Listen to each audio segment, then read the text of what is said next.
In the previous video, in the analysis of static equilibrium, हम लोग देखे हैं कि हमारा जो कोई बॉडी अगर इक्विलिब्रियम में है, इसका मतलब उसका कोई एक्सीलरेशन नहीं है।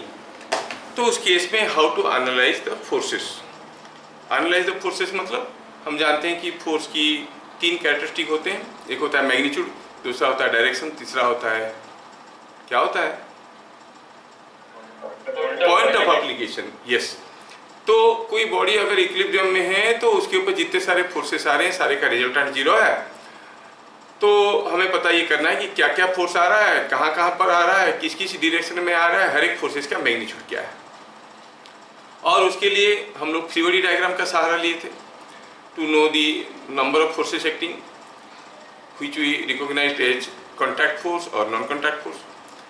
फिर हम लिए थे लैमिस थ्योरम या फिर sigma F x is equal to zero, sigma F y is equal to zero का सहारा to know the magnitude of the forces.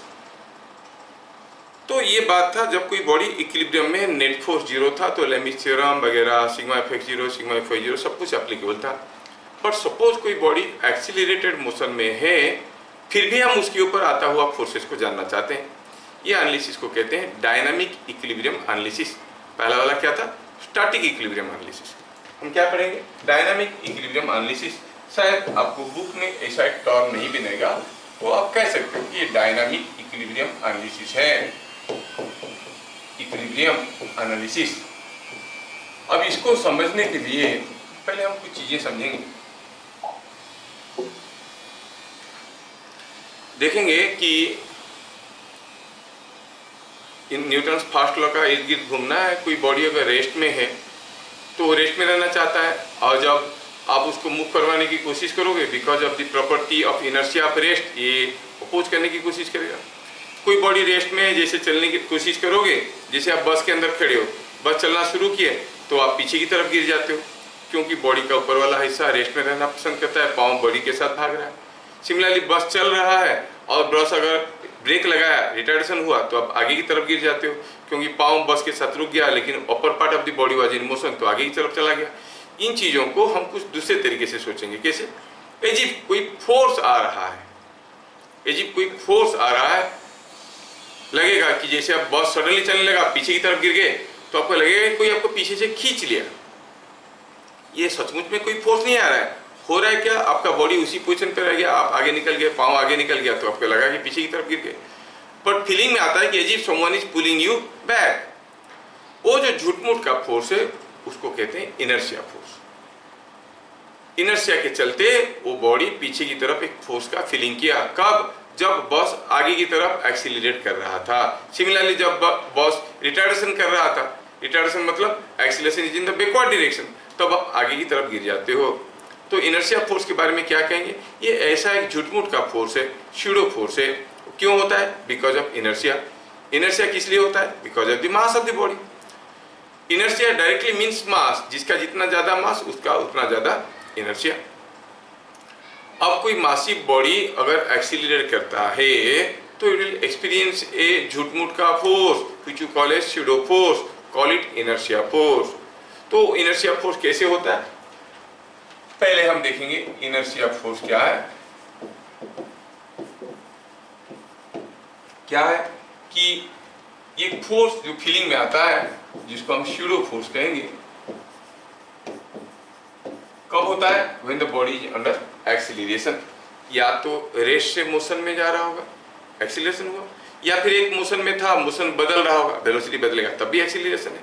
When there is a change of motion और a body moving from rest to motion, either case the body is under acceleration। तो उसमें ये pseudo force उसको feeling में आता है। कैसा होता है? अगर हम कहेंगे कि एक बॉडी है और ये एक्सीलरेटेड मोशन में है तो आप कहोगे ये बॉडी के ऊपर झूठ-मूठ का फोर्स का फीलिंग आएगा। किधर को आएगा? वो आएगा इस डायरेक्शन में, in the opposite direction of acceleration. कहाँ पे आएगा? कोई भी फोर्स हुआ तो तीन चीजें हमें बताना है, magnitude, direction and point of application.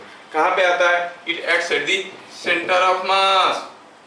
कितना होता है मैग्नीट्यूड? अगर इसका मास m है तो फोर्स का फीलिंग आएगा ma। The force, inertia force will have a magnitude ma। किस डायरेक्शन में? Opposite to acceleration. ये जो इनर्शिया फोर्स एक झूठ-मूठ का फोर्स है, it is not an external force. ठीक है, लगता है कि ऐसा एक फोर्स आ रहा है। मान लो कि आप बॉस में बैठ के जा रहे हो, आपके सामने थोड़ी दूर पे कोई पैकेट रखा हुआ है, बॉस वाले ने एक्सीलेटर दबाया तो देखो कि आप वो जो पैकेट है धीरे धीरे फिसलते हुए आपकी तरफ आ रहा है, एंड यू सरप्राइज। क्या जब तक कोई एक्सटर्नल फोर्स नहीं देंगे, कोई बॉडी रेस्ट में था तो रेस्ट में रहना चाहिए, वो पैकेट आपकी तरफ कैसे आ रहा है, कौन दे रहा है एक्सटर्नल फोर्स? तो आपको लग रहा है, क्योंकि पैकेट अपनी जगह है, आपको लग रहा है कि पैकेट आ रहा है, पैकेट अपनी जगह है और आप एक्सीलेट करके उसकी तरफ जा रहे हो, लेकिन आपको लग रहा है कि पैकेट आपकी तरफ आ रहा है।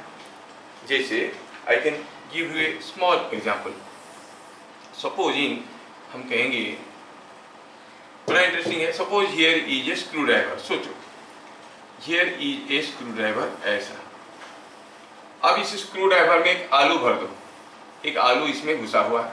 कहाँ है आलू? यहाँ पे है।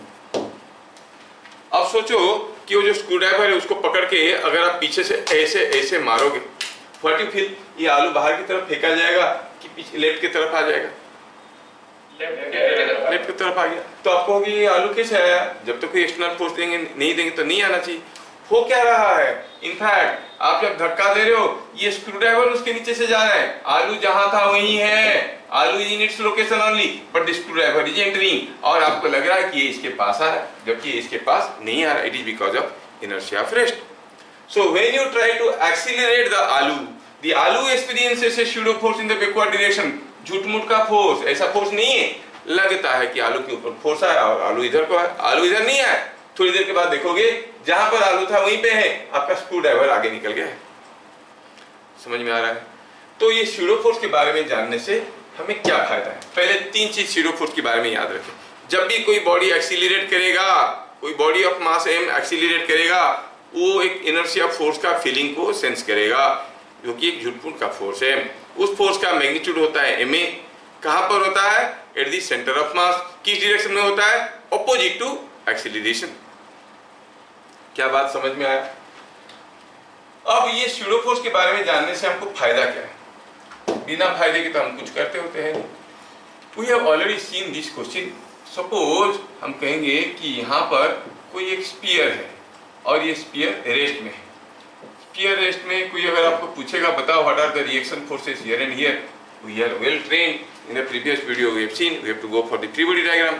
और ये रेस्ट में है तो उसका नेट फोर्स 0 है, नेट फोर्स 0 है तो सिग्मा एफ 0 कर सकते हैं, सिग्मा एफ 0 कर सकते हैं। और यहाँ पर आपको दिख रहा है कि 3 फोर्स आ रहा है तो लेमिस थ्योरम भी लगा सकते हैं। लेकिन सपोज ये जो एंटायर अरेंजमेंट है, suppose it is inside a truck और ये ट्रक चल रहा है कुछ एक्सीलरेशन a में। अभी अगर कोई पूछेगा what are the forces here and here, how you will solve? अभी नेट फोर्स 0 नहीं है, क्योंकि नेट फोर्स 0 होता तो ये आगे नहीं जाता। ये तो ट्रक के साथ चल रहा है, ट्रक एक्सीलरेट कर रहा है तो स्फीयर भी तो एक्सीलरेट कर रहा है। When the acceleration is 0, net force is 0, you know how to find out the forces acting on the body, but now it is accelerating. तो ठीक है, कोशिश करते हैं, फिर भी कोशिश करते हैं। चलो सोचते हैं कि यहाँ पर आया एक रिएक्शन फोर्स और यहाँ पर भी आएगा एक रिएक्शन फोर्स जो हम जानते हैं, इसका एक वेट भी आएगा। लेकिन ये 3 फोर्स का रिजल्टेंट 0 नहीं है। ये R1, ये R2 और ये W का रिजल्टेंट 0 नहीं है।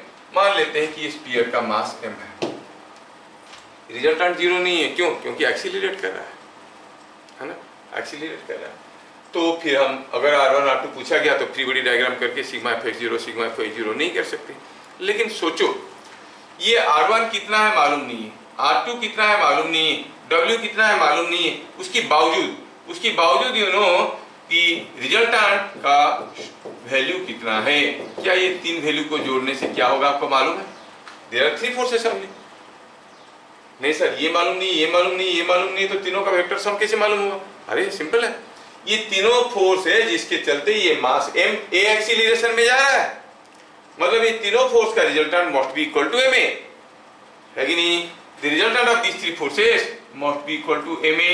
और किस डायरेक्शन में? It is in this direction. तो ये तीनों फोर्स हमें मालूम नहीं है, लेकिन तीनों का resultant must have a magnitude ma। कौन से डायरेक्शन में? इस डायरेक्शन में, इसलिए इधर जा रहा है। सोचो अब ये फ्री बॉडी डायग्राम में मैं अगर जो स्यूडो फोर्स है उसको दिखा देता हूं, मैं कहता हूं कि मास m जा रहा था a एक्सीलरेशन में, तो इसका inertia force pseudo force ma हुआ, तो r1 r2 और w का रिजल्टेंट ma इधर को है और उसके साथ ये ma को जोड़ो तो नेट फोर्स 0 हो गया, क्योंकि r1 r2 और w मिलके क्या हो रहा था, ma इधर को। सर कैसे पता चला? अरे मास m a एक्सीलरेशन में जा रहा है, कोई एक मास m है और ये मान लो कि मास m है, ये इधर जा रहा है a, इसके ऊपर कितने तो फोर्स आ रहे हैं मुझे जानने की जरूरत नहीं है, ये सारा फोर्सेस का रिजल्टेंट कितना है ma, इसलिए तो जा रहा है। तो r1 r2 w का रिजल्टेंट है ma इधर को, और मैं जबरदस्ती स्यूडो फोर्स इधर को दिखा दिया, मतलब ये चारों फोर्स मिलके रिजल्टेंट क्या हो गए, 0। कहने का मतलब है अगर फ्री बॉडी डायग्राम में हम सारे एक्सटर्नल फोर्स के साथ साथ स्यूडो फोर्स को भी दिखा देंगे तो resultant of all those forces will be 0, और एक बार फोर्सेस का रिजल्टेंट 0 हो गया तो हम तो हीरो हो गए। कैसे? Sigma F X equal to 0 कर दो, sigma F Y equal to 0 कर दो, लेमिस थ्योरम लगा दो, कुछ भी लगाओ, आंसर निकाल दो, है कि नहीं?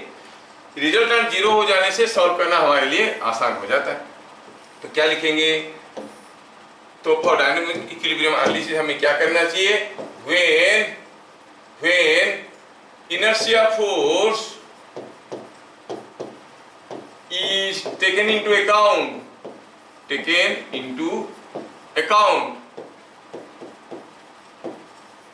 in the free body diagram, in addition to all external forces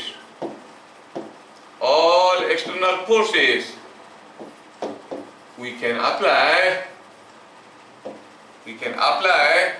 all conditions of equilibrium, क्योंकि नेट फोर्स 0 हो जाता है। समझ में? बस थ्योरी इतना ही है, खत्म हो गया थ्योरी। Now how you are going to apply this? पहले एक दो छोटे छोटे क्वेश्चन करते हैं। सपोजिंग मैं आपको एक सिंपल सा केस देता हूं, थोड़ा फील करो, क्योंकि चैप्टर बहुत इंपॉर्टेंट है। यहाँ पर कोई एक ब्लॉक ऐसे रखा हुआ है और कोई दूसरा ब्लॉक यहाँ पे रखा हुआ है। मान लो कि ये कुछ समथिंग लाइक से 4 kg का है और ये मान लो कि 1 kg का है, और आप इसको पुश कर रहे हो विथ ए फोर्स ऑफ से 20 न्यूटन। अब ये वाल की बगल में रखा हुआ है, कहाँ जाएगा बेचारा? इधर चिपका हुआ है। Now I repeat the case, but with some different arrangement.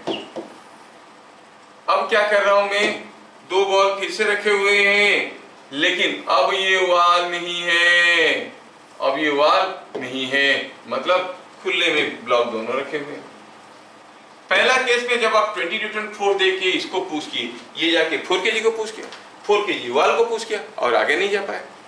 अब की केस में 1 kg 4 kg को पुश किया और 4 kg आगे चलने लगा। Difference is that. इस केस में दोनों रेस्ट में, इस केस में 4 kg चलने लगा। क्या आप फील कर पा रहे हो? क्या आप इसको अपनी फीलिंग में ला सकते हो कि कौन से केस में दोनों ब्लॉक के बीच में जो फोर्स होगा वो ज्यादा होगा? फर्स्ट केस में कि सेकंड केस में? ऑब्वियस है। मान लो कि आप किसी एक वाल के साइड में खड़े हो, कोई आपको दूसरे बच्चे को आपके ऊपर दबा रहा है, ज्यादा दर्द होगा कि वाल निकल गया तो ज्यादा दर्द होगा? वाल निकल गया तो you will be pushed, you will be getting lesser pain. मतलब ये दोनों केस में reaction force between the 2 blocks are different. पहला केस में क्या है? 1 kg को दिए 20 न्यूटन, मूव नहीं कर रहा है। क्यों नहीं मूव कर रहा है भैया? ये 4 kg इसके साथ कांटेक्ट में है, तो 4 kg भी इसको 20 न्यूटन दे रहा होगा, इसीलिए रेस्ट में। मतलब 4 kg 1 kg के ऊपर 20 न्यूटन दे रहा है एज ए कॉन्टैक्ट फोर्स, तो 1 kg 4 kg के ऊपर कितना दे रहा होगा? 20 न्यूटन। दूसरे केस में आप इसको 20 न्यूटन दिए, अब आपको मालूम नहीं है कि 1 kg रेस्ट में नहीं है, अभी चलने लगेगा, और आपको पता करना है कि इसको कितना फोर्स दे रहा है। मतलब अभ्यास है कि 4 kg अभी जो फोर्स इसको दे रहा है 1 kg को, वो रोक नहीं पा रहा है, और मेरा फोर्स वो रिएक्शन फोर्स से ज्यादा है, तो ये मूव कर गया है आगे। मतलब the reaction force is less than 20 newton here. कितना? To know the force between this 2 force cases, इस केस में फोर्स पता करना है। तो कैसे जाएंगे? पहला स्टेप में हम पता करेंगे what is acceleration of the system. कोई भी सिस्टम का एक्सीलरेशन निकालने के लिए अब देखो कि उसके ऊपर नेट फोर्स क्या आ रहा है by total mass. Net force का हम कहेंगे ड्राइविंग फोर्स बाय ड्रिवन मास। अब नेट फोर्स मतलब देखना पड़ेगा कितना फोर्स आ रहा है, वेट आ रहा है, इसका वेट आ रहा है, नॉर्मल रिएक्शन आ रहा है, but these two forces are cancelling out each other because the arrangement is not moving in the vertical direction। और तो कोई फोर्स नहीं है, only 20 Newton is responsible for moving it, so the driving force is 20 newton and what mass is moving under the influence of 20 newton? You say it is 4 plus 1, so it is coming 4 meter per second square is the acceleration। ये हो गया पहला step. पहले इस chapter में आपको acceleration पता करना पड़ेगा। ऑब्जेक्टिव क्या है? To know the force.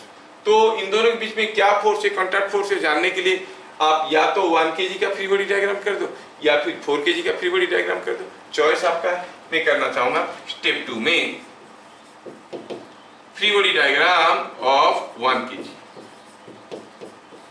तो देखो ये 1 kg है, ये 1 kg के मास के ऊपर आपने फोर्स दे रखा है 20 न्यूटन का, और ये 1 kg है और ये इधर जा रहा है कितने एक्सीलरेशन में? दोनों बराबर एक्सीलरेशन में जा रहे हैं, 4 मीटर पर सेकंड स्क्वायर में। अच्छा, इसका वेट भी है, नॉर्मल रिएक्शन भी है, और फ्री बॉडी डायग्राम में हम सारा एक्सटर्नल फोर्स दिखा चुके हैं। Now in addition to all external forces we have to show the inertia force. किधर को होगा? अरे ये बॉडी इधर को एक्सीलरेट कर रहा है तो इनर्शिया फोर्स उल्टे डायरेक्शन में होगा। कितना? m मतलब 1 kg, a मतलब 4 मीटर पर सेकंड स्क्वायर। तो हम स्यूडो फोर्स को दिखा दिए यहाँ पर m into a। Free body diagram में सारा एक्सटर्नल फोर्स के साथ साथ स्यूडो फोर्स को दिखा देने से क्या फायदा है? फायदा ये कि सारा फोर्सेस का रिजल्टेंट जीरो है। The resultant of all these forces is zero। मतलब आप कहोगे कि sigma fx is equal to 0, मतलब इधर का force must be equal to इधर का फोर्स, है कि नहीं? अरे हम तो यहाँ पर रिएक्शन फोर्स भूल गए। क्या 4 kg 1 kg के साथ कांटेक्ट में नहीं है? हाँ है, तो ये भी तो इसके ऊपर रिएक्शन फोर्स दे रहा हो। चलो कहते हैं ये कुछ रिएक्शन फोर्स दे रहा है, वही निकालना चाहते हैं। Now sigma fx is equal to 0, ये चीज आपको क्या देने वाला है? थोड़ा सा स्पेस बनाते हैं, यस, ये थोड़ा ज्यादा जगह खा लिया, इसको भगाते हैं, yes. Now the thing is what is the force, reaction force between the two blocks? Sigma fx is equal to 0। Sigma fx is equal to 0 आपको क्या देगा? कहेगा कि इधर का फोर्स इक्वल टू इधर का फोर्स, इधर को है 20 न्यूटन, इधर को है नॉर्मल रिएक्शन जो मालूम नहीं है, plus 4 into 1 and that should be equal to 20 Newton. इससे पता चला कि R is 16 न्यूटन। पहला केस में दोनों के बीच में फोर्स था 20 न्यूटन, दूसरे केस में दोनों के बीच में फोर्स हुआ 16 न्यूटन। अब बोलोगे सर 1 kg का फ्री बॉडी डायग्राम क्यों लिए? क्या 4 kg का लेने से होगा? ले लो, 4 kg का फ्री बॉडी डायग्राम लोगे तभी तो वही आंसर आएगा 16 न्यूटन। क्या मैं समझा पाया? देखो सपोज हम कहेंगे ये ब्लॉक मेरे हाथ पे रखा हुआ है, this block is on my hand. अगर मैं हाथ को धीरे धीरे लाया तो ये ब्लॉक मेरे हाथ के साथ आ रहा है, लेकिन अगर मैं हाथ को ज्यादा एक्सीलरेशन में खींचता हूं तो क्या हो रहा है? देखो when I pull down my hand with some acceleration, तो आप देखोगे कि उसके ऊपर एक स्यूडो फोर्स आ रहा है ma, और जो कि उसका mg से कम है। mg ज्यादा है, ma कम है, तो ये हाथ के ऊपर बैठा रहा और नीचे आया। लेकिन मैं अगर हाथ को जल्दी लाता हूं तो देखो क्या हो रहा है? It lifts my hand. जब मैं हाथ को जल्दी लाया ये मेरे हाथ से छूट जाता है। क्यों? क्योंकि जैसे मैं ज्यादा एक्सीलरेशन में लाने की कोशिश कर रहा हूं, इसके ऊपर जो ma हो रहा है वो mg से ज्यादा हो रहा है। ma अगर mg से ज्यादा हो गया तो बेचारा कहाँ गिरेगा? वो तो लटक जाएगा वहां पर। समझ में आया क्या? ये मेरे हाथ को कब छोड़ देगा? When I am bringing my hand down. कब ये मेरे हाथ को छोड़ेगा? जब ma is more then mg और a is more then g। मतलब अगर मैं अपने हाथ की एक्सीलरेशन g से ज्यादा करता हूं तो ये मेरे हाथ को छोड़ेगा, नहीं तो ये मेरे हाथ के साथ बैठ के नीचे आएगा। क्या बात समझ में आया? ये चीज ऐसे करके चीजों को हमें सॉल्व करना है। Now will see several questions, through that will try to learn. चलिए ओके, हाँ तो let us start with a thread can withstand a maximum tension of 25 newton. Find with what maximum acceleration a block of mass 2 kg can be lifted vertically up using this rope. कोई एक thread है जो maximum tension ले सकता है 25 Newton का। अब ये थ्रेड में मैक्सिमम टेंशन हो सकता है 25 न्यूटन का। बोला कि ब्लॉक का मास 2 kg है। पूछा है कि ये थ्रेड लगा के ब्लॉक को कितना मैक्सिमम एक्सीलरेशन में खींच सकते हैं। आपके पास भी ये एक्सपीरियंस होगा, कोई थ्रेड या रोप लगा के कोई चीज को अगर धीरे से उठाते हो तो उठ जाता है, जल्दी उठाने की कोशिश करते हैं टूट जाता है। क्यों टूट जाता है? क्योंकि जब आप जल्दी उठाने की कोशिश करते हो, this ball in addition to its weight will experience a pseudo force in the downward direction, है ना। सो mg और ma दोनों मिलके टेंशन क्रिएट करते हैं। तो अगर मैक्सिमम एक्सीलरेशन a है तो ये a का वैल्यू कितना है? जब मैक्सिमम एक्सीलरेशन लेंगे मतलब हम देखेंगे कि थ्रेड जस्ट टूटने की कगार पे है लेकिन टूट नहीं रहा है, मतलब tension is also maximum. So what are the different forces? The weight is 2g, and as you are pulling it up with an acceleration a, there must be a pseudo force 2a. And in this three-body diagram, in addition to all these external forces, you have shown the inertia force or pseudo force. You can apply all conditions of equilibrium. यही तो खासियत है। एक बार pseudo force को दिखा लो तो आप conditions of equilibrium apply कर सकते हो। क्या है conditions of equilibrium? Sigma Fy is equal to 0, मतलब upward force must be equal to downward force, नीचे की तरफ है mg plus ma। T max दिया हुआ है 25 न्यूटन, 2 kg का मास है तो mg हो गया 20 न्यूटन, ये 2 into a, इसमें से मिला a is 2.5 मीटर पर सेकेंड स्क्वायर। मतलब अगर हम 2.5 मीटर पर सेकेंड स्क्वायर या उससे कम एक्सीलरेशन में इसको उठाएंगे तो ये बरकरार रहेगा थ्रेड। उससे ज्यादा एक्सीलरेशन में उठाने की कोशिश करेंगे तो थ्रेड टूट जाएगा। So maximum acceleration with which you can move it up is 2.5 meter per second square. क्या बात समझ में आया? Yes. Next. A box containing mass of 5 kg was lifted up by a gas balloon of negligible mass with constant acceleration 1 meter per second square. Find what additional mass must be kept on it so that it will move with constant velocity. कोई box है जिसका मास है 5 kg, अंदर कुछ रखा होगा, मास है 5 kg। ये कैसे उठ रहा है ऊपर? By connecting a massless gas balloon. Gas balloon का मास भी होगा बट नेग्लेक्ट कर दिया है as compare to 5 kg। Massless gas balloon क्यों ऊपर जा रहा है? क्योंकि अब थ्रस्ट है, गैस बैलून है, खींच के ऊपर उठा रहा है। कितना एक्सीलरेशन ले रहा है? 1 मीटर पर सेकेंड स्क्वायर में। क्यों ले रहा है? क्योंकि इसके ऊपर कुछ बुआंट फोर्स आ रहा होगा जिसको आप अपथ्रस्ट कहते हो, बी। अच्छा, तो चलो पहले पता करते हैं कि बी का वैल्यू क्या है। ये थ्री बॉडी डायग्राम अगर बॉक्स का करेंगे तो ये है बी और इधर को है 5g, और क्योंकि ऊपर जा रहा है 1 मीटर पर सेकेंड स्क्वायर में तो सूडो फोर्स नीचे की तरफ होगा 5 into 1।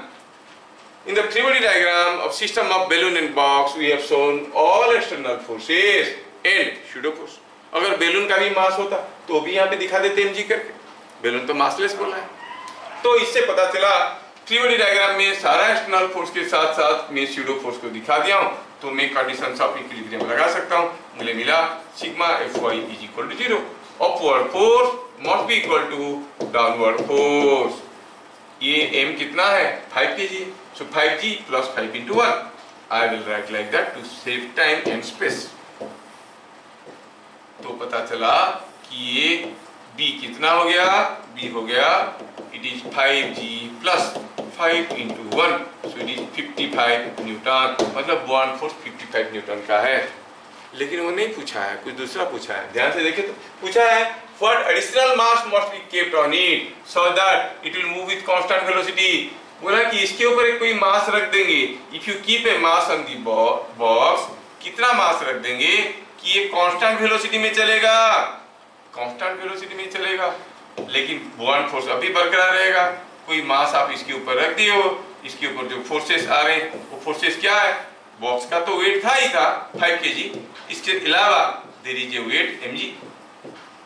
अब ये कांस्टेंट वेलोसिटी में जा रहा है, मतलब क्या है? Acceleration 0, there is no pseudo force. Acceleration 0 है, कांस्टेंट वेलोसिटी में जा रहा है, there is no pseudo force. Now in the second case again net force 0 है, क्योंकि एक्सीलरेशन 0 है। Again in the second case अगर हम sigma Fy is equal to 0 करेंगे तो मिलेगा B the upward force must be equal to 5G plus mg, जबकि B कितना था 55 न्यूटन, 5G क्या है 50, mg क्या है mg तो mg है, तो इसमें से पता चला m इज 0.5 kg। अगर हम बॉक्स के ऊपर 0.5 kg मास रख देंगे it will be moving up with constant velocity without acceleration. क्या बात समझ में आया? Yes. Next, a pendulum of mass 1 kg is suspended from the ceiling of a car. If the car accelerates at 10 meter per second square, find the tension in the string. ये कोई एक car है और इस car के अंदर कोई pendulum suspended है। ये बड़ा सा कार है, ये कार में कोई पेंडुलम सस्पेंडेड है।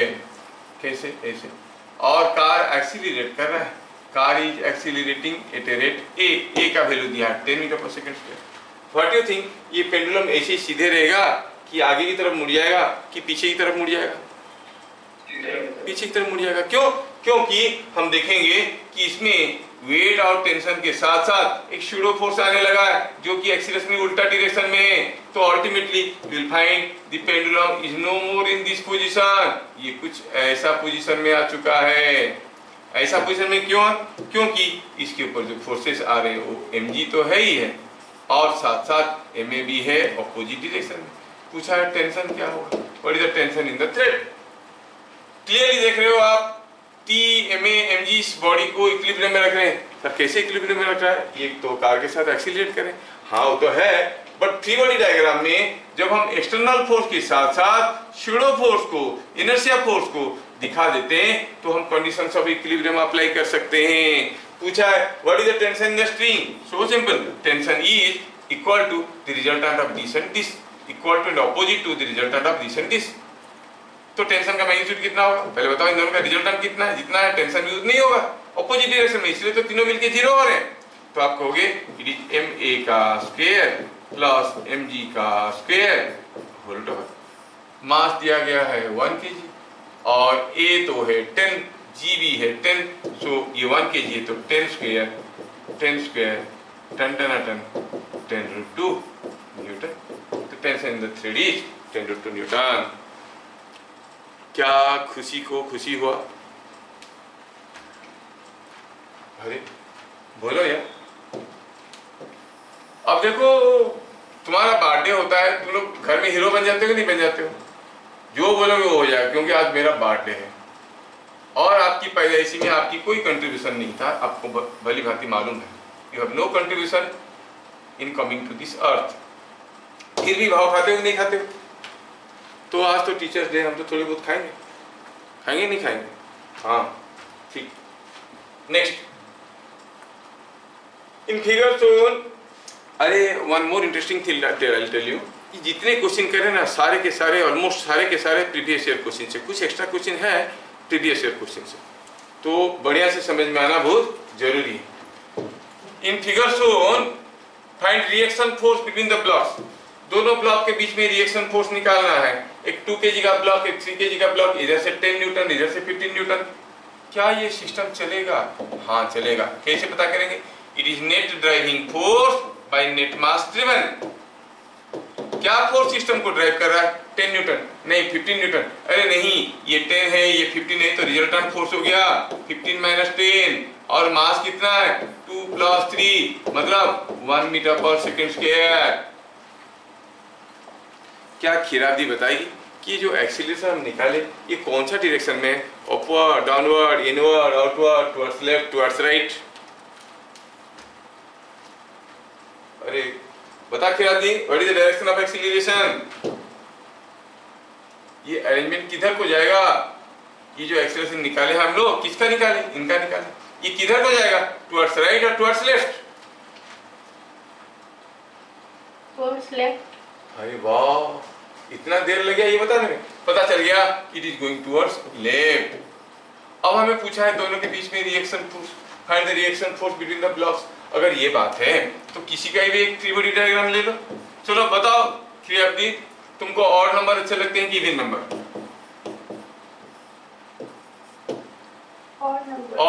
नंबर, और लोगों को और चीज पसंद होता है। Free body diagram of 3 kg, ठीक है, 3 kg का फ्री बॉडी डायग्राम करो। अब बताएगी खिलाड़ी कि how many forces are acting on 3 kg in the free body diagram, how many external forces. एक तो मैं दे रहा हूँ 15 न्यूटन का जो आपको दिख रहा है, और ये ब्लॉक भी 3 kg को पुश कर रहा होगा जो हमें पता करना है कितना है, और इसका वेट भी तो होगा और नॉर्मल रिएक्शन नीचे भी होगा, और ये ब्लॉक 3 kg इधर जा रहा है एक्सीलरेशन ए में, तो उसके ऊपर एक स्यूडो फोर्स आ रहा होगा। ये फ्री बॉडी डायग्राम में सारा एक्सटर्नल फोर्स के साथ साथ हमने स्यूडो फोर्स को दिखा दिया है। We can apply the conditions of equilibrium. What is that? Sigma fx is equal to 0। क्या है ये? इधर का फोर्स मस्ट बी इक्वल इधर का force, r plus 3a must be equal to 15। ये तो मालूम है, सो r कितना हो गया? a is 1, so r is 12 Newton, so the reaction force between the two blocks is 12 Newton. Sir 3 kg का फ्री बॉडी डायग्राम करने से आया, 2 kg का करेंगे तो कितना आएगा? वही आएगा, करके देखो, you can try with the free body diagram of 2 kg। क्या बातें समझ में आ रहा है? Yes sir. आगे पूछा है find the net reaction force on 3 kg। अरे ये तो बड़ा खतरनाक क्वेश्चन हो गया। अब ये 3 kg फोर्स है, ये 3 kg जो फोर्स है उसको 2 kg भी पुश कर रहा होगा कुछ फोर्स में, कहो R2 है, 5 kg भी तो पुश कर रहा होगा कुछ फोर्स में, कॉल इट R5। पूछा है बताओ नेट फोर्स क्या हुआ, नेट रिएक्शन फोर्स, मतलब R2 और R5 का रिजल्टेंट कितना। तो इसके लिए हमें R2 और R5 निकालना पड़ेगा, एक से दूसरे को माइनस करना पड़ेगा क्योंकि वो अपोजिट डायरेक्शन में है। But smart people think differently. Let us see, ये जो सिस्टम है अब ये चलने लगेगा क्या एक्सीलरेशन में? Net driving force by net mass driven. क्या ड्राइविंग फोर्स है यहाँ पर? 20 न्यूटन का। कौन चल रहा है? 2 kg की, 3 kg की, 5 kg? नहीं, सारे चल रहे हैं। तो 2 + 3 + 5 इट इज 2 मीटर पर सेकंड स्क्वायर। अगर किसी तरह से हम R2 और R5 निकाल देंगे तो net reaction force will be R2 - R5। पर देन सोचो तो ये जो 3 kg मास है क्या ये चल रहा है? हाँ, किधर चल रहा है? इधर। क्या एक्सीलरेशन में? 2। अभी अभी निकाले, मतलब R2 और 5 का जो नेट रिएक्शन फोर्स है उसके चलते ये इधर जा रहा है। क्या आप देख के बता सकते हो R2 ज्यादा है कि R5 ज्यादा है? 3 kg इधर जा रहा है इनके साथ साथ, R2 मस्ट बी मोर। तो नेट रिएक्शन फोर्स कितना होगा? आप कहोगे R2 - R5 क्योंकि दोनों अपोजिट डायरेक्शन में। कितना है? Mass of this into acceleration. Net reaction force कितना होगा? कोई बॉडी के ऊपर फोर्स आया F और वो बॉडी का मास था 3 kg, वो 2 मीटर पर सेकंड स्क्वायर में चलने लगा, तो कितना फोर्स आ रहा था बोलो? वो सो सिंपल है, ma 3 × 2। तो सीधे सीधे आप कर लोगे R2 - R5 is 3 × 2 it is 6 Newton. ना आपको R2 निकालना है ना आपको R5 निकालना है, नेट फोर्स ऐसे ही निकल गया क्योंकि नेट फोर्स ही तो पूछा था। R2 R5 पूछा होता तो फिर हमें फ्री बॉडी डायग्राम 2 kg का करना पड़ता, 5 kg का करना पड़ता, फिर निकाल। वो नहीं पूछेंगे क्योंकि 1 मिनट में करने की बात होता है। I keep a restriction and constraint that the question must be solve with in 1 minute. वही तो बहुत जरूरी है, इसलिए आप लोग जब ट्राई कर रहे हो don't go for long questions. Find with what acceleration the monkey should climb the thread so that the block remains at rest. ना बंदर है ना ब्लॉक है। अरे यार चलो ठीक है, मैं बनाता हूँ। यहाँ पर क्वेश्चन कुछ इनकम्प्लीट है। यहाँ पर कोई एक पुली है और पुली में इधर एक बंदर है और इधर कोई एक ब्लॉक लगा है। चलो मानते हैं कि ये 6 kg का ब्लॉक है और ये पुली को ऐसे बांध दिया गया है। यहाँ है वो बंदर और मास कितना है? 5 kg का। अब ये 6 kg है, 5 kg है, तो बंदर तो ऊपर जाएगा, ब्लॉक नीचे आएगा। लेकिन बंदर को चाहिए to do something, close the door, to do something so as to keep 6 kg at rest. 6 kg को रेस्ट में रखना है। 6 kg को रेस्ट में रखेगा कैसे? बंदर अपना वेट अगर बढ़ा के 6 kg कर देगा, लेकिन बंदर को वेट कैसे बढ़ाएगा? केला वाला मिलता तो खा के वेट बढ़ाता। वो क्या करेगा? इफ द बंदर starts climbing off with an acceleration a in such a way कि उसका वेट के साथ साथ ma भी नीचे की तरफ आएगा, तो जो टेंशन होगा वो कितना हो जाएगा? 6g के बराबर हो जाएगा। तो this tension can withstand the block. So for keeping the block at rest, हमारा थ्रेड में टेंशन क्या होना चाहिए, टेंशन क्या होना चाहिए, ये रेस्ट में है भाई, कोई शैडो फोर्स नहीं है, इट शुड बी 6G। और इधर का टेंशन, इधर का देखो तो ये है बंदर, बंदर चढ़ रहा है ऊपर, ऊपर है तो उसका नीचे की तरफ है mg और मास दिया हुआ है already, it is 5G, 5G नीचे की तरफ है, बंदर चढ़ने लगा एक्सीलरेशन a में तो शैडो फोर्स आएगा कितना 5a। तो फ्री बॉडी डायग्राम में हम बंदर को दिखा चुके हैं with all external force and shadow force, और यहाँ पर कोई टेंशन भी तो है, we see this. Now sigma Fy is equal to 0, free body diagram of the monkey. Tension कितना होना है, क्योंकि टेंशन यहाँ पर जितना होगा यहाँ पर उतना होगा, प्रीवियस पीरियड में हम लोग देख चुके हैं। For a massless thread passing over smooth supports tension at every point is same, यहाँ पर अगर 6G हुआ तो यहाँ पर भी 6G हुआ। अब ये डायग्राम को ध्यान से देखो, T का वैल्यू मालूम है, ये 5G है, और पूछा है कि बंदर को कितना जोर से चढ़ना चाहिए, मतलब A पूछा है, तो आप कहोगे T is equal to 5G plus 5A, downward force is equal to upward force. So T का वैल्यू है 60 न्यूटन्स, ये 5G हो गया 50, तो A का वैल्यू क्या निकला 2 मीटर पर सेकेंड स्क्वायर। तो इसका मतलब बंदर अगर जल्दी जल्दी चढ़ेगा 2 मीटर पर सेकेंड स्क्वायर में, तो ये ब्लॉक जहां है वहां रहेगा। 2 मीटर पर सेकेंड स्क्वायर से ज्यादा एक्सीलरेशन में बंदर अगर चढ़ेगा तो टेंशन और ज्यादा हो जाएगा, टेंशन ज्यादा हो जाएगा तो आप देखोगे बंदर भी चढ़ रहा है, ब्लॉक भी चढ़ रहा है कि नहीं। तो टेंशन बढ़ गया ना, तो ये भी चलेगा ऊपर, ये भी चलेगा ऊपर। क्या बात समझ में आ रहा है? यस यस यस, ठीक है। A rope kept on a horizontal smooth table has its 1/3 part hanging beyond edge. Upon release, what will be its initial acceleration? किसी एक टेबल के ऊपर कोई एक रस्सी रखा हुआ है, कितना लंबा मालूम नहीं है, कोई रोप है, कितना लंबा मालूम नहीं है, लेकिन उसका 1/3 पार्ट झूल रहा है। चलो मानते हैं कि रोप का लेंथ L है, मास M है, झूलता हुआ पार्ट है L/3। पूछा है बताओ what is the initial acceleration of the rope, ये कौन सा एक्सीलरेशन में चलना शुरू करेगा। पहले हम देखेंगे कि चलेगा क्यों, चलने के लिए कोई फोर्स होना चाहिए जो इसको ड्राइव करेगा। What is the driving force, driving force क्या है यहाँ पे, इट इज ये वाला पार्ट ही तो खींच रहा है, इसलिए बाकी सारे चीज चल रहे हैं। दिस पार्ट इज पुलिंग, अगर ये पूरा रोप का मास m है, इस पार्ट का मास है m/3, so the wait is mg/3, ये हो गया driving force. The driving force is mg/3 and due to this driving force what is moving, lower part upper part और both, no no no, total mass is moving, net mass under motion is m, तो क्या होगा acceleration, acceleration will be force driving the system by mass driven by the force, it is equal to g/3। क्या सबको समझ में आया? Yes. Next, a block of mass 4 kg is horizontally pulled by a rope of mass 1 kg by a force of 15 Newton.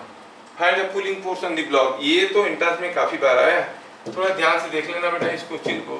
दिया कि कोई एक floor है, स्मूथ फ्लोर है, इसके ऊपर ना कोई एक ब्लॉक रखा गया था, ये है कोई block. This block was being pulled by a horizontal rope, rope है, ये थ्रेड नहीं है, मतलब इसका अपना मास भी होगा, ये रोप है, ये रोप लगा के ये मास कितना है ब्लॉक का 4 kg का, 4 kg का ब्लॉक को 1 kg का रस्सी खींच रहा है, क्या फोर्स में, विथ फोर्स ऑफ 15 न्यूटन। तो आप जब रस्सी को खींचोगे ब्लॉक खींचा जाएगा। कोई पूछेगा, पूछा है क्वेश्चन में, आप तो 15 न्यूटन में खींच रहे हो, बात ठीक है, ये रस्सी ब्लॉक को कितने जोर से खींच रहा है, बड़ा गजब क्वेश्चन है भाई। हम 15 न्यूटन में खींच रहे हैं तो रस्सी भी ब्लॉक को 15 न्यूटन में ही खींच रहा होगा, no no no, it is a massive rope. क्या हो रहा है, चलो देखते हैं। पहला स्टेप है, हम देखेंगे एक्सीलरेशन। क्या है acceleration, driving force by driven mass, कौन चल रहा है, रस्सी और ब्लॉक, मतलब 3 मीटर पर सेकेंड स्क्वायर। सोचो तो ये 4 kg के बारे में हम जानना ये चाहते हैं, हम जानते हैं कि ये इधर जा रहा है 3 मीटर पर सेकेंड स्क्वायर में, हम जानना ये चाहते हैं कि रस्सी इसको कितने जोर से खींच रहा है, वही फोर्स हमें पता करना है, और इसकी वेट वगैरह है। But in addition to that क्योंकि ये इधर जा रहा है, इसके ऊपर एक शैडो फोर्स आएगा। किस डायरेक्शन में? Opposite to acceleration. कितना? m इंटू ए, 4, ये 3, दोनों इधर को आ जाएंगे, 4 into 3। Now in the free body diagram, in addition to all external forces we have shown the shadow force, we can apply the conditions of equilibrium. शुरू में बताया, whenever inertia force is taken into account in addition to all other external forces, we can apply all conditions of equilibrium.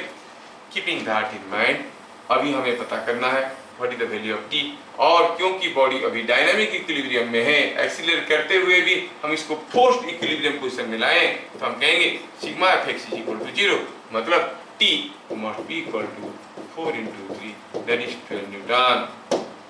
The tension in the thread is 12 Newton, मतलब आप खींच रहे हो 15 Newton में, लेकिन रस्सी इसको खींच रहा है 12 न्यूटन में।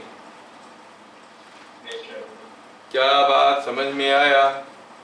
Yes sir. चलिए अगला, a man of mass 50 kg is standing. ये तो बड़ा पॉपुलर क्वेश्चन है, हर बुक में मिल जाएगा, एंट्रेंस में भी आता है। ध्यान से देखो, कोई आदमी किसी एक वेइंग मशीन के ऊपर खड़ा है इनसाइड ए लिफ्ट,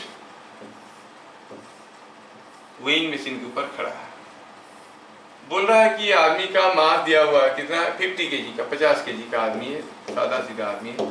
अब ये दिया है कि what will be the reading in the machine if the lift is moving up with an acceleration a। अगर लिफ्ट ऊपर जा रहा है एक्सीलरेशन a में, पहला बीट है, लिफ्ट कैसे जा रहा है? ऊपर जा रहा है, क्या एक्सीलरेशन में? a में। तो बताओ what is the reading in the machine? Weighing machine पे खड़ा है, आप कहोगे weighing machine gives the reading, क्या reading? Weight? No, it doesn't give the weight. ध्यान रहे, reading in the weighing machine is nothing but the force with which you are pressing the machine. किसी weighing machine पे खड़े होके ऊपर से झूलता हुआ किसी रस्सी को अगर खींचोगे तो आपका रीडिंग कम हो जाता है कि नहीं हो जाता है? आपका वेट तो वही है mg, पर स्टिल रीडिंग कम हो जाता है। मतलब आप जितने जोर से मशीन को पुश करोगे उतने ज्यादा रीडिंग होगा, जितने जोर से प्रेस करोगे, मतलब the normal reaction on your foot is the reading in the weighing machine। ध्यान रहे, reading in the weighing machine refers to the normal reaction force on your foot। पूछा है बताओ क्या होगा? अब इसका है, मैं 50g लिख दिया हूँ, चलो मैं इसको m लेता हूँ, so that we will have a generalized formula। मान लेते हैं कि इसका मास m है, तो इसका वेट तो mg है, नॉर्मल रिएक्शन ऐसा है, और लिफ्ट ऊपर जा रहा है। लिफ्ट जब ऊपर जाता है, शैडो फोर्स, लिफ्ट ऊपर जा रहा है एक्सीलरेट करते हुए, ऊपर जाने से शैडो फोर्स पता नहीं चलेगा, एक्सीलरेट कर रहा है कि नहीं देखना है। लिफ्ट अगर ऊपर जा रहा है एक्सीलरेशन a में, तो शैडो फोर्स कैसे आएगा? नीचे की तरफ आएगा, a में। अच्छा, तो फिर हम कहेंगे कि हम तो एक्सटर्नल फोर्स के साथ साथ, दो ही एक्सटर्नल फोर्स थे, उनके साथ साथ इनर्शिया फोर्स को दिखा चुके हैं। हम कहेंगे sigma Fy is equal to 0, मतलब upward force must be equal to downward force. तो जब लिफ्ट ऊपर जा रहा है, रीडिंग क्या हो रहा है? mg plus ma। जानो, समझो और रट लो, क्योंकि कुछ न्यूमेरिकल में आपको ये सब करने की जरूरत नहीं पड़ेगा। ऊपर जा रहा है तो टेंशन होगा इतना, नीचे आ रहा है तो टेंशन होगा उतना, ऐसे करके आपको याद रखना पड़ेगा। दूसरी केस में all things remaining same, what change is there? Change is कि ये लिफ्ट अब ऊपर नहीं नीचे जा रहा है। Down with an acceleration a, मतलब अब एक्सीलरेशन ऊपर की तरफ नहीं है, एक्सीलरेशन नीचे की तरफ है, एक्सीलरेशन इज डाउनवर्ड्स। मतलब सब कुछ वही रहेगा, लेकिन ये जो शैडो फोर्स नीचे की तरफ था, नीचे की तरफ होने की बजाय ये कुछ ऊपर की तरफ हो जाएगा m। अब हम कहेंगे sigma Fy is equal to 0, क्या देगा आपको? Upward force is equal to downward force, means upward force कौन है?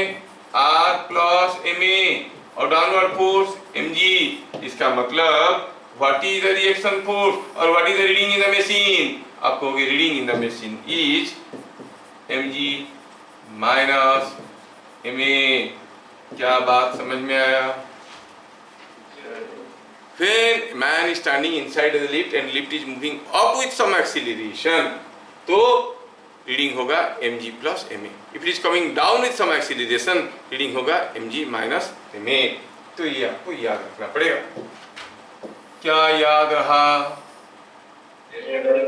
सिंपल है, ठीक है, ठीक है, ठीक। Next, pendulum is suspended from the ceiling of an accelerating car makes 30 degree with the vertical. If the car is moving horizontally, then what is the acceleration of the car? किसी एक car की रूप से कोई pendulum को झुला दिए हैं और कार एक्सीलरेट कर रहा है पक्का इधर को, नहीं तो पेंडुलम इधर को क्यों टेढ़ा होता है? बोल रहा है कि ये जो वर्टिकल के साथ 30 डिग्री कर रहा है और आप जानते हो कि अगर इधर को एक्सीलरेट कर रहा है तो MA ऐसे होगा, MG ऐसे होगा, और ये जो टेंशन है वो वर्टिकल के साथ 30 डिग्री करता है। पूछा क्या है? पूछा है बताओ व्हाट इज A। हम लोग प्रीवियस क्लास में देखे हैं जब ऐसा ही कोई अरेंजमेंट होता था, क्या पढ़ के आए होगे तो फटाफट बताओगे। क्या बताओगे कि यहाँ पर फ्री बॉडी डायग्राम में सारा एक्सटर्नल फोर्स के साथ सीडो फोर्स हम दिखा चुके हैं, तो हम कहेंगे कंडीशंस ऑफ इक्विलिब्रियम लगा सकते हैं। If I choose this is my y axis, this is my x axis, तो टेंशन का जो कंपोनेंट्स है t sin थीटा इधर को should be equal to MA and sigma Fy is equal to 0। क्या बोल रहा है? बोल रहा है t cos theta upward force is equal to downward force mg, just divide tan theta is equal to A by G। ये सब इतना पॉपुलर क्वेश्चन है कि आपको याद रखना पड़ेगा आंसर G tan थीटा ऐसे करके एक्सप्रेशन बन गया G tan थीटा, थीटा दिया है 30 डिग्री, तो ये हो जाएगा G बाई √3। क्या बातें समझ में आ रहा है? Yes, sir. थोड़ा मैं स्पीड में इसलिए बता रहा हूँ क्योंकि आप लोग बड़े बच्चे हो और आपको ऐसी चीजें समझ में आ जाता है, तो not to make you feel bore, तो मैं थोड़ा जल्दी बता रहा हूँ क्योंकि चीजें आता है सबको। यहाँ तक हम लोग अभी 10 क्वेश्चन कर चुके हैं। आप में से कितने लोग 10 में से 10 क्वेश्चन को पूरा कर लिए थे? थोड़ा हाथ उठाए तो। How many of you have completed this 10 questions? एक लड़का, ओ दूसरा का हाथ में लकवा मार गया, पूछ के उठा रहा है। 10 क्वेश्चन पूरा किया था रश्मि? Yes, हो गया था सब? sir. रोशन तेरा नहीं हुआ? Sir, मैं नहीं किया था sir. नहीं किया था, ठीक है। हम तो गाली नहीं करेंगे क्योंकि तुम कुछ दूसरा कर रहे होगे। You don't waste your time, I know you, तो कुछ तो कर रहे हो। एनीवे, ठीक है। Next question, which one will give correct reading inside an accelerating lift? Spring balance और फिजिकल बैलेंस? फिजिकल बैलेंस मतलब ये वाला है फिजिकल बैलेंस, ऐसे रहता है, और ये ऐसे रहते हैं पैंस, और ये हो गया फिजिकल बैलेंस। हम इधर कोई मास रखते हैं, इधर कोई वेट रखते हैं, और ये क्या होता है, इसको ये बैलेंस करके ये हम कर लेते हैं। मतलब ये इधर से खींचेगा M1G और ये इधर से खींचेगा मान लो इसका M2G, और पता चला ये ऐसे घुमाने की कोशिश कर रहा है, ये ऐसे घुमाने की कोशिश कर रहा है, ये लेंथ जितना होता है ये लेंथ उतना होता है, तो हम कहेंगे ये बैलेंस होने के लिए अगर ये बीम जो है सीधा रहा, मतलब ये जो पॉइंटर है अगर वो वर्टिकल रहा, तो हम कहेंगे M1 is equal to M2। तो ये G थोड़ा ज़्यादा हो या कम हो क्या फर्क पड़ता है? If you go to moon also, वहाँ पर G का वैल्यू G/6 होगा, तो दोनों तरफ बराबर होगा। तो फिजिकल बैलेंस में G का कोई जरूरत इंपोर्टेंस नहीं है, वेट का कोई इंपोर्टेंस नहीं, it measures mass, it measures mass. ध्यान रहे ये भी क्वेश्चन है, मेजर्स मास, ठीक है। जब आप आलू खरीदने जाते हो क्या बोलते हो 20 न्यूटन आलू दो? नहीं, बोलते हो कि 2 केजी आलू दो, उसको समझ में आता है। कभी एक बार 20 न्यूटन मांग के देखो, आलू फेंक के मारेगा, वहीं से भाग के आओ। बोले कौन सा आलू, हम लोग नहीं जानते ऐसा 20 न्यूटन आलू, समझ में आया? जबकि स्प्रिंग बैलेंस में होता क्या है, स्प्रिंग बैलेंस में जो आपको चीज वे करना है उसको यहाँ पर झुला देते हैं। यहाँ पर एक पॉइंटर अरेंजमेंट होता है, ये पॉइंटर अरेंजमेंट में यहाँ पर एक पॉइंटर ऐसे रहता है, जितना ज्यादा वजन होगा उतना नीचे आएगा, और ये स्केल है, स्केल के ऊपर रीडिंग लिखा रहता है ऐसे, ठीक है ना। तो ये पॉइंटर जहाँ इंडिकेट करता है वहां से उसका वैल्यू देख लेते हैं। अब अगर ये कोई एक्सीलरेटिंग लिफ्ट के अंदर जाएगा, तो अगर लिफ्ट ऊपर जा रहा है तो ये जो वेट आएगा कितना आएगा, mg प्लस ma। लिफ्ट अगर नीचे की तरफ एक्सीलरेट कर रहा है तो mg माइनस ma। मतलब ये अगर किसी एक्सीलरेटिंग लिफ्ट के अंदर होगा, ये रीडिंग तो बदलते रहेंगे। So which one will give correct reading? The physical balance will give correct reading. क्या बात समझ में आया? Yes, sir. Next, A boy of mass 30 kg carrying a block of 5 kg is hanging at rest in space by a balloon of negligible mass. If he drops the block, what will be its acceleration? कोई boy है किसी एक balloon से झूल रहा है। ये लड़का किसी एक बैलून से झूल रहा है। कैसे पकड़ा है बैलून? ऐसे पकड़ा है और दूसरे हाथ से कोई ब्लॉक को पकड़ा है। This boy is hanging from a balloon. A boy of mass 30 kg is hanging from a carrying a block of mass 5 kg. Boy का मास 5 kg, ये बैलून का मास है, बैलून का मास है कितना? नेग्लिजिबल मास, इसका कोई मास नहीं है। बॉय का मास है 30 kg और ये बैलून का मास है 5 kg। ठीक है, बोल रहा है कि ये रेस्ट में है। 30 kg carrying a block of mass 5 kg is hanging at rest in space by a balloon of negligible mass. तो बैलून के पकड़ के झूल रहा है। क्यों? क्योंकि बैलून के ऊपर कुछ बॉन्ड फोर्स आ रहा हो। रेस्ट में है, रेस्ट में तो हमें आता है कि sigma Fy is equal to 0, मतलब B must be equal to इसका वेट प्लस इसका वेट 30g प्लस 5g हो गया 35g और 350 न्यूटन। बोल रहा है कि अगर वो ब्लॉक को छोड़ देगा तो उसका वजन रह गया ओनली 30 kg। बॉन्ड फोर्स तो बरकरार रहेगा। It depends upon the amount of air displaced. तो amount of air displaced remaining same, be remain same. तो पता चल गया कि if he drop the block, block को अगर वो ड्रॉप कर देगा तो हम क्या कहेंगे? If he drop the block, तो अब क्या फोर्स रह गया भैया? ऊपर की तरफ B, नीचे की तरफ 30g, क्योंकि ब्लॉक गिर चुका है। नेट फोर्स क्या हो जाएगा? नेट फोर्स हो जाएगा ऊपर की तरफ B, नीचे की तरफ 30g। This is the net force. 350 minus 300 is 50 kg, 50 Newton. जैसे ब्लॉक को छोड़ दिया, नेट फोर्स 0 नहीं है क्योंकि ऊपर की तरफ B है, नीचे की तरफ 30g है ब्लॉक को छोड़ने के बाद। सो ये हो गया 50 न्यूटन। तो फिर क्या एक्सीलरेशन होगा? किसका? अरे जो झूल रहा है। कौन झूल रहा है? लड़का। ब्लॉक तो गिर चुका है, ओनली 30 kg। तो एक्सीलरेशन क्या होगा? Force by mass. It is coming out to be कितना हुआ? 1.667 मीटर पर सेकंड स्क्वायर। क्या बात समझ में आया? Yes, sir. ये in the figure shown, what should be value of acceleration A for which the block does not slide on the incline? बोला है कि ये ब्लॉक एक्सीलरेट करेगा, कितना एक्सीलरेशन करना चाहिए कि ब्लॉक इसके ऊपर स्लाइड नहीं करेगा? The block will not slide on the incline. Block will not slide on the incline. पहले सोचे कि ये ब्लॉक क्यों स्लाइड कर रहा था, अब एक्सीलरेट करने से क्यों स्लाइड नहीं करेगा? ब्लॉक क्यों स्लाइड कर रहा था? क्योंकि उसका जो वेट था, that weight was having a component in this direction and that component was mg sin theta, जो इसको खींच के नीचे लाने की कोशिश कर रहा था। हाँ तो ठीक है, अब भी रहेगा। तो फिर क्यों स्लाइड नहीं करेगा? कैसे रुके रहेगा? जब इसको आप एक्सीलरेट करवाओगे, इसके ऊपर एक स्यूडो फोर्स आएगा उल्टा डायरेक्शन में, जिसको आप ma कहोगे। उस स्यूडो फोर्स का इधर को एक कंपोनेंट दिखेगा। ये कंपोनेंट कितना होगा? ये एंगल थीटा है, तो ये एंगल भी तो थीटा है, तो ये कंपोनेंट हो जाएगा ma cos थीटा। त्रिकोणीय डायग्राम में सारा एक्सटर्नल फोर्स के साथ साथ अगर हम स्यूडो फोर्स को दिखा देते हैं, we can apply conditions of equilibrium. अब ma cos थीटा अगर mg sin थीटा के बराबर हो जाएगा तो इट विल नॉट स्लाइड, वो यहीं पे बैठा रहे। Are you getting? आप कभी नोटिस किए होगे, ये पेन को मेरे हाथ में रख दूंगा तो फिसल रहा है, हाथ में रखने के साथ साथ अगर हाथ को जोर से मूव करवाऊंगा नहीं फिसल रहा है, चिपका हुआ रहता है उसके साथ। तो कितना एक्सीलरेशन मिलने से नहीं फिसलेगा, ये अपनी जगह रहेगा। कब? फॉर इक्विलिब्रियम ऑन प्लेन क्या होना चाहिए?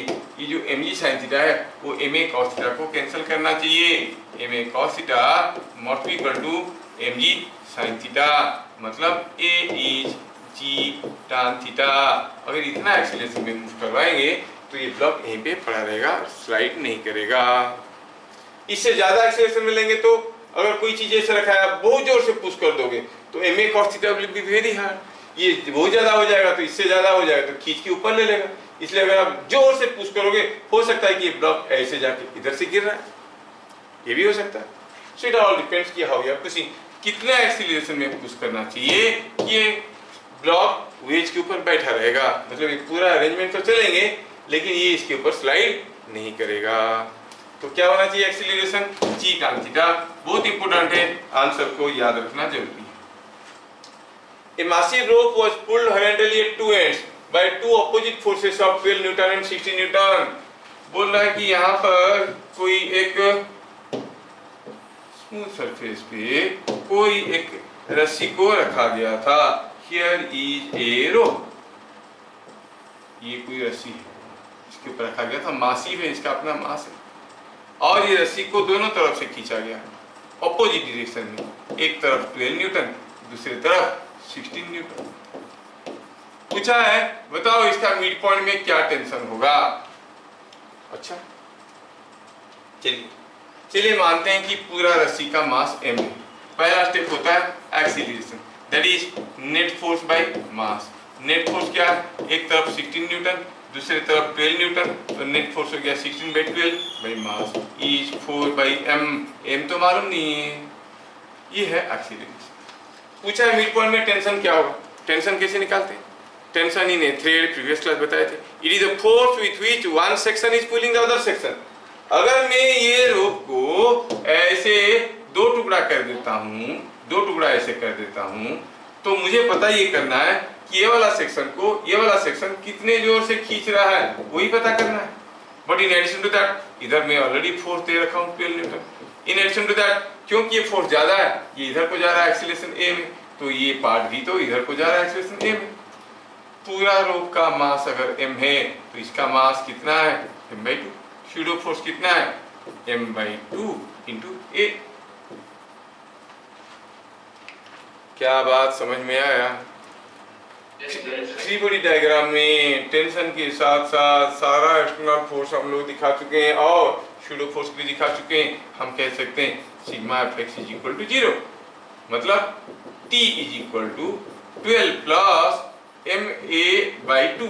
a क्या था, a था 4/m, a की जगह 4/m करोगे, mm कैंसिल हो जाएगा, रह जाएगा 4/2। 4/2 is 2, 12 plus 2 is 14 Newton. So the tension is 14 Newton. क्या बात समझ में आया। Yes, sir. अब जब मिड पॉइंट में पूछा गया है, आई can give you little clue, क्योंकि ये बहुत ही रेगुलर क्वेश्चन है। जब मिड पॉइंट में पूछा गया, ध्यान रखना, जब मिड पॉइंट में पूछा गया है you can have a shortcut like this. ध्यान से, शॉर्टकट याद रखना बड़ा डेंजरस है। कंडीशन याद रखना चाहिए, मिड पॉइंट में टेंशन पूछा होगा, क्या ये मिड पॉइंट है, नहीं तो मिड पॉइंट दिख नहीं रहा है, इसको मिड पॉइंट बनाते हैं। मिड पॉइंट में निकालना है तो याद रखें, मिड पॉइंट में निकालने के लिए tension at mid point is always given by sum of the end forces. एक एंड में आ रहा है 12 न्यूटन का फोर्स, दूसरे एंड में आ रहा है 16 न्यूटन का फोर्स बाय 2, कितना हुआ 14 न्यूटन। ऐसा भी निकाल सकते हो। The tension at the midpoint is the mean value of the two forces acting at the two ends. क्या बात समझ में आया।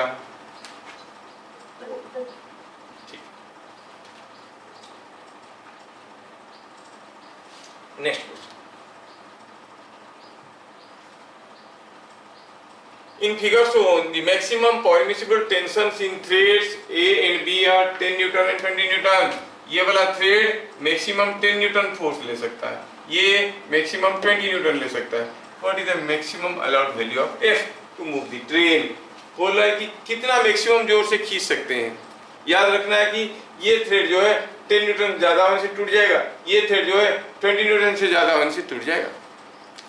अगर मैं कहूँ कि इस सिस्टम को मैं a एक्सीलरेशन में मूव करवाना चाहता हूँ, तो 2 kg के बारे में सोचो, तो 2 kg के बारे में सोचो।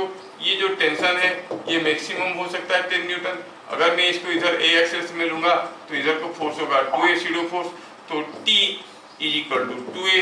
उससे पता चला a इज 5 मीटर पर सेकेंड स्क्वायर, मतलब ये पूरा अरेंजमेंट को 5 मीटर पर सेकेंड स्क्वायर से ज्यादा में लेंगे तो ये a वाला थ्रेड टूट जाएगा।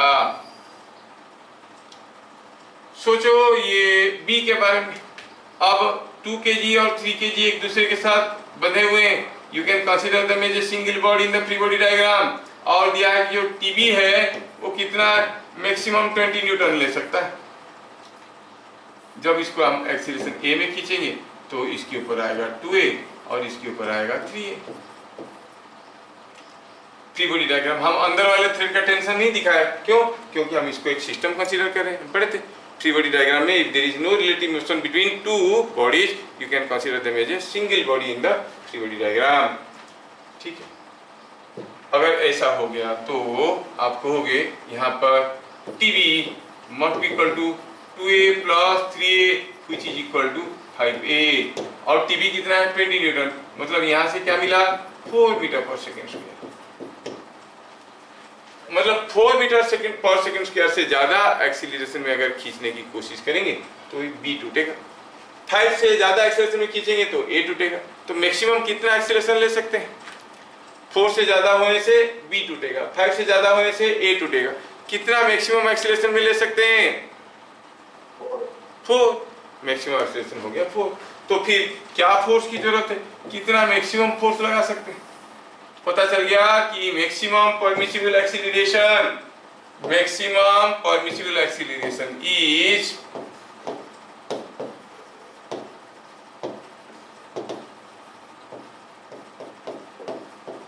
4 meter per second square. So what force you can apply?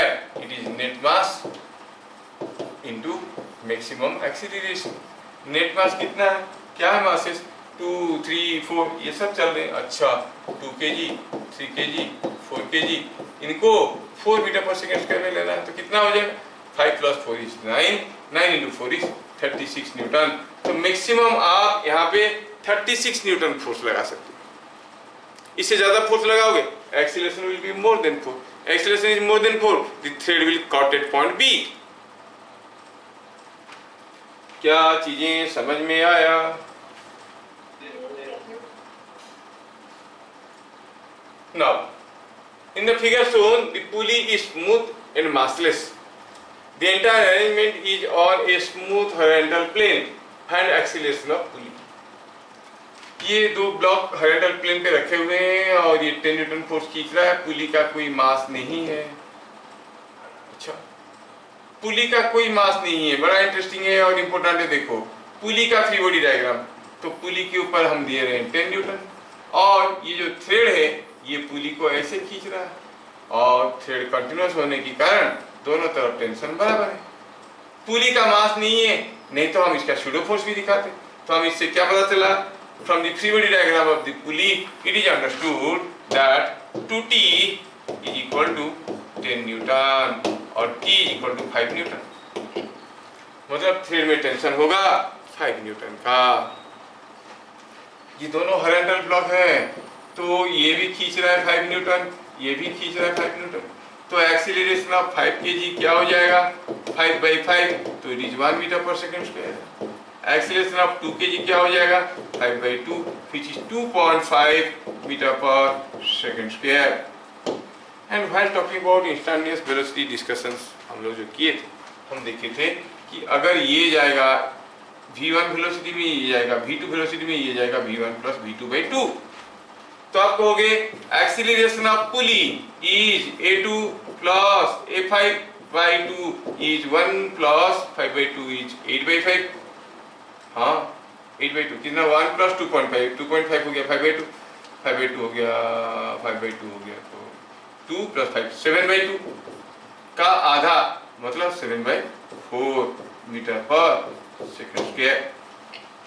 बस यहाँ पे थोड़ा सा इंटरेस्टिंग चीज रह गया, आपको समझ में आना चाहिए कि if this moves with a velocity v1, this moves with a velocity v2, this will move with a velocity v1 + v2/2।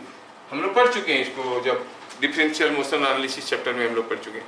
तो अगर डिफरेंशिएट कर देंगे तो ये एक्सीलरेशन a1, ये एक्सीलरेशन a2, तो ये चलेगा a1 + a2/2। क्या बात समझ में आया? Number 7, a man pulls a block of mass 5 kg with acceleration 2 meter per second square as shown in figure. Find mass of pulley is 2 kg. What is force on pulley due to thread? Oh, now you smart. थोड़ा बताओ कि जो आदमी है अगर इसको ये खींच रहा है ऊपर की तरफ कुछ एक्सीलरेशन ए में, क्या बताओगे टेंशन कितना होगा? When you are pulling it up with an acceleration a तो टेंशन होता है mg प्लस ma, और नीचे छोड़ता तो mg माइनस ma, तो आप कहोगे mg प्लस ma। सब कुछ तो दिया हुआ है। 2 kg का ये कितना मास है? 5 kg, so it is 5g plus 5 into 2 is 60 न्यूटन। बोला है कि what is the force on pulley due to thread. अरे ये जो पुली है उसके ऊपर थ्रेड के चलते क्या फोर्स आ रहा है? दो ही फोर्स आ रहा है। तो फोर्स ऑन पुली क्या हो गया? इट इज टी का स्क्वायर होल ओवर, ये दो फोर्स का रिजल्टेंट कितना है? It is coming out to be √2 T तो 60 न्यूटन था, सो इट इज 60 √2 न्यूटन। लेकिन दूसरे केस में कुछ दूसरा पूछा गया, what is force on tie bar. Tie bar मतलब ये जो बार लगा है यहाँ, इसको हम कहते हैं टाई बार, जिसमें पुली लगा है। ड्यू टू पुली, इस बार के ऊपर पुली के चलते क्या फोर्स आ रहा है? अच्छा, इस बार के ऊपर पुली के चलते क्या फोर्स आ रहा है जानने के लिए थोड़ा दिमाग को खुला रखना पड़ेगा और सोचना पड़ेगा कि फोर्स कौन दे रहा है? कौन दे रहा है? पुली दे रहा है। कितना दे रहा है? वही तो निकालना है। Now this is what is the bar. Pulley इसके ऊपर क्या क्या फोर्स दे रहा है? पुली का अपना वेट भी तो है, 2 kg का पुली है तो 2g, और पुली के साथ बंधा हुआ है कोई थ्रेड, वो भी खींच रहा है कितने में? 60 न्यूटन, और ये थ्रेड 60 न्यूटन। ये सारा फोर्स अल्टीमेटली इसके ऊपर आ रहा है। तो what is the net force? इधर को नेट फोर्स क्या हो गया? 60 प्लस 20 हो गया ये 80 न्यूटन, इधर को हो गया 60 न्यूटन। तो फोर्स ऑन टाई बार कितना होगा भैया? इधर को है 60 न्यूटन, नीचे को है 80 न्यूटन, नेट फोर्स क्या हो जाएगा? 60 का स्क्वायर 80 का square whole over, it is 100 newton. So force due to the pulley on the tie bar is 100 newton. क्या समझ में आ रहा है? Yes. Question number 18, a horizontal glass tube is closed at both ends. कोई एक glass tube है, ये दोनों तरफ से बंद है, there is and filled with water, बंद है तो पानी कैसे गया? अरे पानी डालने के बाद बंद कर दी। इसके अंदर क्या हुआ है? पानी भरा हुआ है। Here is water inside. ये है ट्यूब, ट्यूब को थोड़ा कलरफुल बना देते हैं। ये हो गया ट्यूब, ट्यूब के अंदर क्या रखा है? पानी रखा है। पानी कैसा होता है? ब्लू ब्लू, तो ठीक है, ये हो गया पानी। अब इस पानी में क्या है? एक बबल रखा है अंदर, फिर ये बबल, फिर ये बबल मिडवे इनसाइड, दोनों के बीचों बीच बबल रखा हुआ है। If the tube is pulled horizontally with some acceleration, अगर ट्यूब को हम इधर को खींचेंगे कुछ एक्सीलरेशन में, तो क्या होगा? बबल जहां था वही रहेगा कि आगे की तरफ जाएगा कि पीछे की तरफ जाएगा? सोचना है, सोचना है। बबल मतलब उसके अंदर एयर है, एयर है तो मास इसका कितना है? कम है। कुछ भी मास है उसके ऊपर तो शैडो फोर्स आएगा पीछे जाने के लिए, लेकिन जो शैडो फोर्स आएगा काफी छोटा रहेगा। If you compare the water particles here, they are quite massive, उनके ऊपर भी शैडो फोर्स आएगा, वो सब पीछे जाने की कोशिश करेंगे। सोचो कोई भीड़ में 1000 लोग जा रहे हैं, सब इधर जाने के लिए धक्का मुक्की कर रहे हैं, ब्लैक में टिकट मिल रहा है, सब इधर भाग रहे हैं। उसमें एक दुबला पतला आदमी, वो भी कोशिश कर रहा है इधर जाने के लिए। अल्टीमेटली क्या देखोगे? क्या ये दुबला पतला इधर पहुंचेगा? नहीं, सब उसको ढकेलते हुए आगे निकल जाएंगे, बेचारा पीछे रह जाएगा क्योंकि वो धीरे धीरे जा रहा था।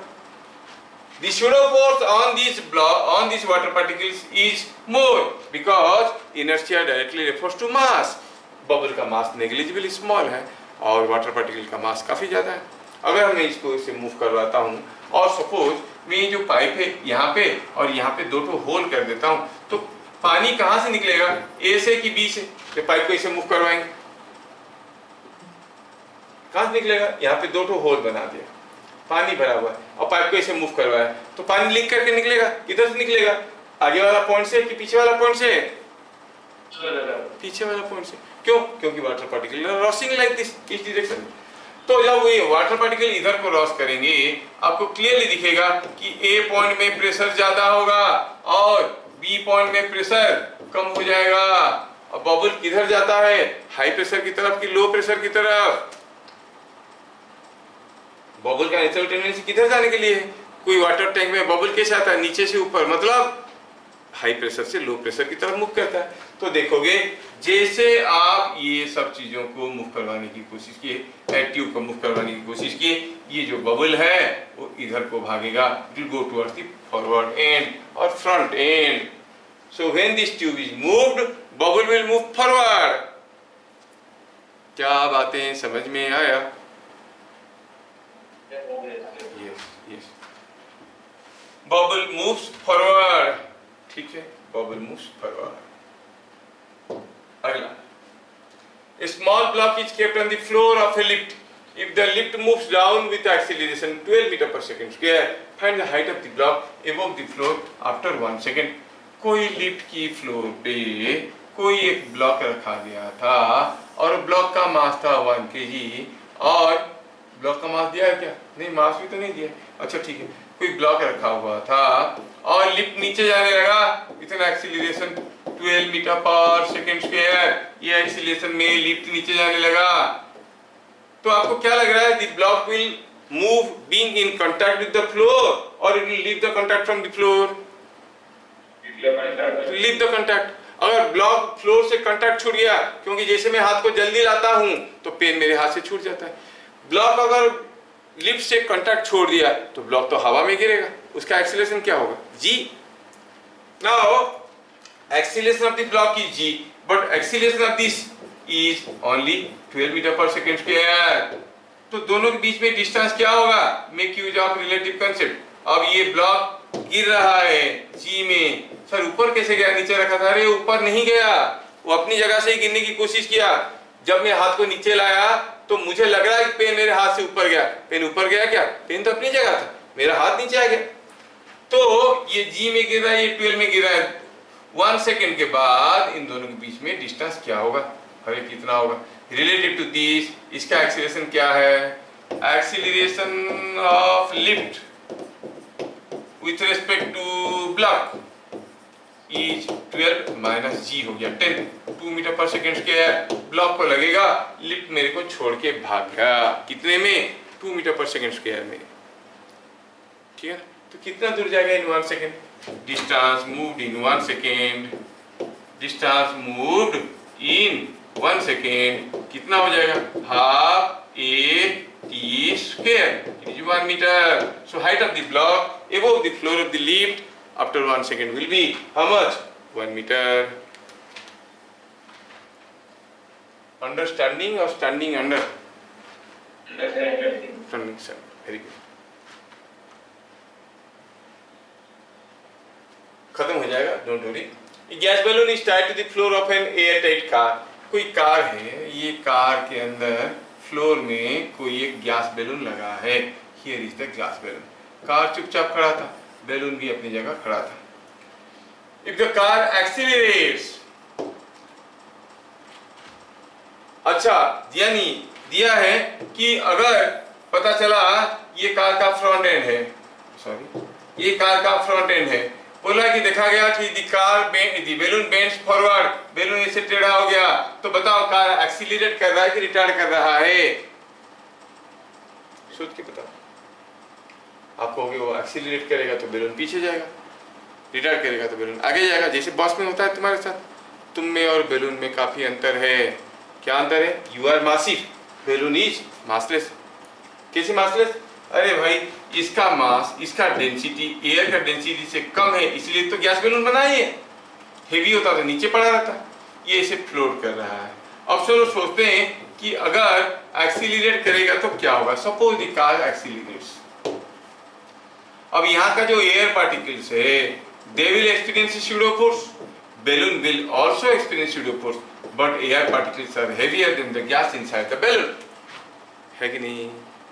अगर ये बात है तो आप कहोगे कि इसीलिए तो ये फ्लोट कर रहा है। तो फिर क्या होगा? एयर पार्टिकल्स को धक्का देके इधर आ जाएंगे, इधर प्रेशर ज्यादा हो जाएगा और इधर प्रेशर लो हो जाएगा। तो बैलून क्या होगा? क्योंकि ये बैलून हरदम हाई प्रेशर से लो प्रेशर की तरफ जाने की कोशिश करता है, the balloon will bend like this.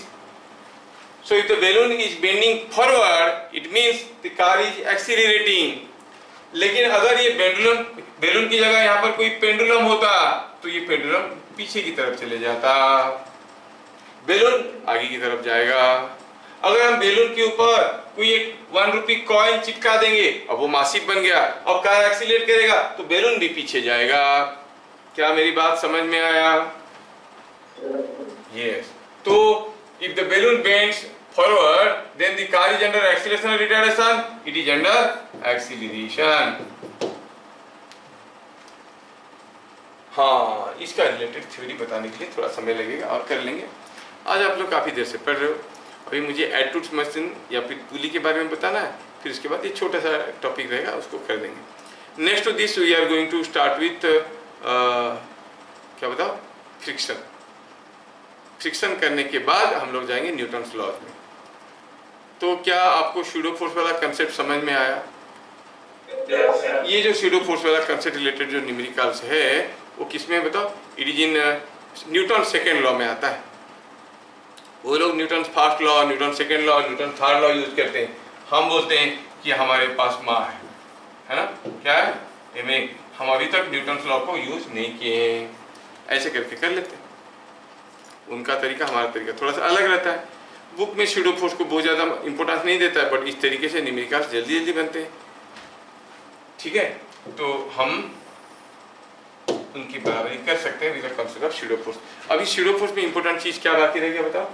Pulley related numericals and एटूट machine, जिसमें मैं 6-8 क्वेश्चन दिया हूँ, लेकिन थोड़ा सा थ्योरी बताना पड़ेगा। थ्योरी बताने के बाद ही इसको कर सकते हैं। टीचर्स डे है, थोड़ा मस्ती करो। फिर मिलेंगे हम लोग अगले class, that is on Thursday. तब तक के लिए जय Hind and happy teachers day. Excuse me, sir.